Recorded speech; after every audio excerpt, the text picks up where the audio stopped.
Hi friends, welcome to my channel. నేను మీ రవితేజ. ఈరోజు అయితే మీ ముందుకు ఒక మంచి కన్స్ట్రక్షన్తో కూడిన హౌస్ని అయితే తీసుకొచ్చామండి. చూడ్డానికి చాలా స్పేసియస్గా ఉండే ఈ హౌస్ వచ్చి మైపాడ్ రోడ్లోని కొత్త కాలువ సెంటర్లోనిది. ఈ హౌస్ వచ్చి 19 అంకణాలు, ఈస్ట్ ఫేసింగ్ అండి. మనం చూసుకోవచ్చు, మొత్తం వుడ్ వర్క్ అయితే కంప్లీట్ అయిపోయింది. సీలింగ్, వుడ్ వర్క్ అన్నీ అయితే కంప్లీట్ అయిపోయి ఉన్నాయి. రెడీ ఫర్ సేల్ అండి. ఇది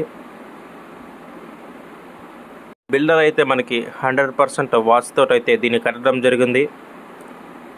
అండ్ దీని ప్రైస్ వచ్చి 65 లక్షలు నెగోషియబుల్ చెప్తున్నారు. ఇంకా తగ్గించడం అయితే జరుగుతుంది. బాత్రూమ్స్ అన్ని క్వాలిటీ అయితే మెయింటైన్ చేశారు. ఇందాక 100% వాస్తన్నా కదండి, అది వచ్చి ఈశాన్యంలో నీటి బోరు, ఆగ్నేయంలో వంటగది, అలాగే నైరుతి భాగంలో వచ్చి మాస్టర్ బెడ్రూము, వాయువులో వచ్చి చిల్డ్రన్స్ బెడ్రూమ్ అయితే ప్రొవైడ్ చేశారండి. 100% వాస్తుతో అయితే ఇల్లు కట్టడం జరిగింది. ఈ హౌస్ అయితే చూడండి, డబుల్ బెడ్రూమ్, చాలా స్పేసియస్గా ఉందండి హౌస్. ఇది టౌన్కి దగ్గరలో ఎవరైనా మంచి హౌస్ తీసుకోవాలనుకున్న వారికి ఈ ఇల్లుని అయితే ఒకసారి విజిట్ చేయండి. మరిన్ని వివరాలకు నా నెంబర్కి అయితే కాల్ చేయగలరు. ఇట్లు మీ రవితేజ. Thank you.